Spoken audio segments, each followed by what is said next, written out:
Les hao tout le monde, c'est Margot. Aujourd'hui on se retrouve pour une nouvelle vidéo que je suis ravie de vous filmer, puisque aujourd'hui nous allons parler de l'éducation. Donc comme vous devez vous en douter, c'est un sujet qui me tient beaucoup à cœur, puisque je souhaiterais, pour ceux qui ne savent pas, devenir professeur d'histoire-géographie. Dans un premier temps, je vais comparer le système scolaire chinois à notre système scolaire français, de l'école élémentaire jusqu'à l'obtention de l'équivalent du bac en Chine, qui est le Gaokao. Puis par la suite, nous allons parler du post-bac, donc que font les Chinois après l'obtention du Gaokao, les universités qu'il y a à Shanghai et quelles sont les perspectives d'avenir des Chinois. Alors avant toute chose, il faut savoir que en France, nous avons eu droit aux lois Jules Ferry dès 1905, rendant l'école gratuite et obligatoire pour toutes et tous, ainsi que laïque. En Chine, ça n'a pas été pareil.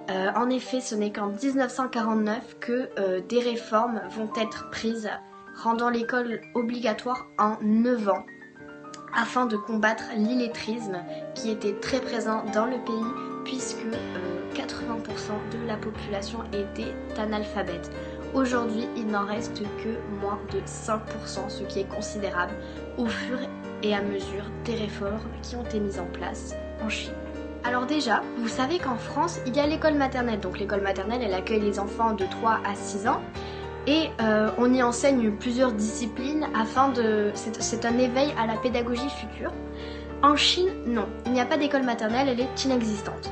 En France, elle est facultative, mais la plupart des élèves y vont. La quasi-totalité, puisqu'ils sont près de 100% à y aller.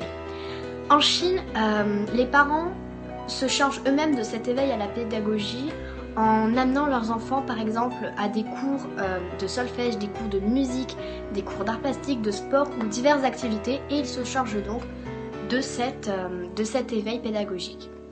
C'est à partir de l'âge de 6 ans que l'école devient obligatoire, et ce pendant 9 ans. Donc cela correspond à la période de l'école élémentaire en France et du collège. Donc c'est pareil, c'est obligatoire pendant 9 ans.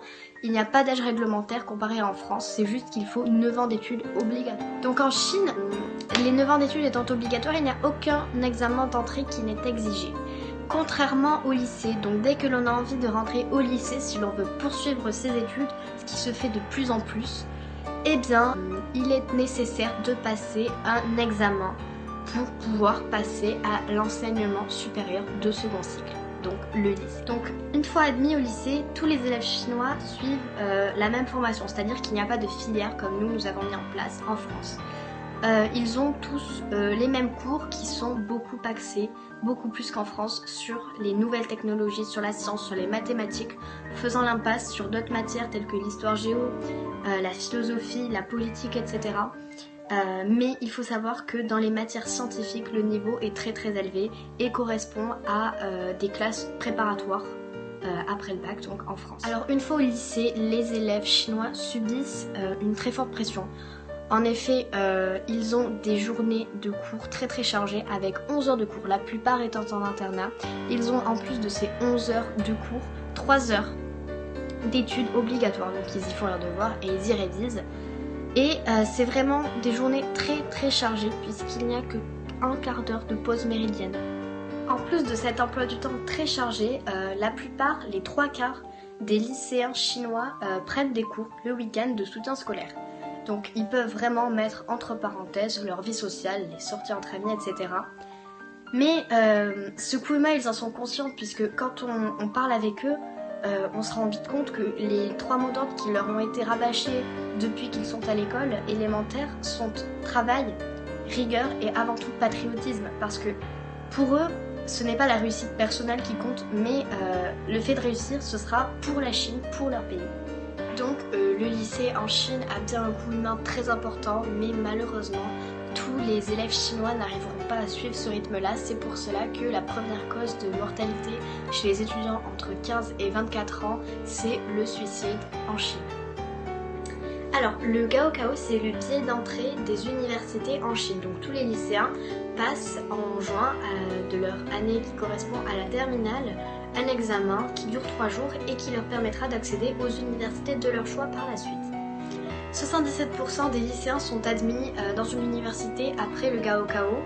Il faut savoir que ce concours, au gré des réformes, s'est vraiment assoupli, puisqu'avant, très peu y accédaient et le réussissaient par la suite. Notamment, cela a été bénéfique aux élèves de province. Pendant les 3 jours d'examen, autour des 96 centres d'examen, la circulation est interdite et tout cela est géré par 768 policiers qui sont mobilisés dans tout le pays pour préserver le silence.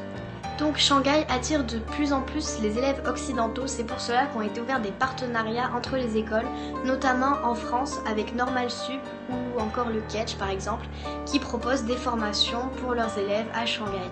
Alors pour conclure sur cette vidéo, on retiendra que le système éducatif chinois est un système très strict basé sur le patriotisme, mais qu'il a quand même été fortement influencé par nos modèles occidentaux. Et surtout que ce que les Chinois semblent avoir compris, c'est que l'éducation est une arme super puissante de développement et d'ouverture sur le monde.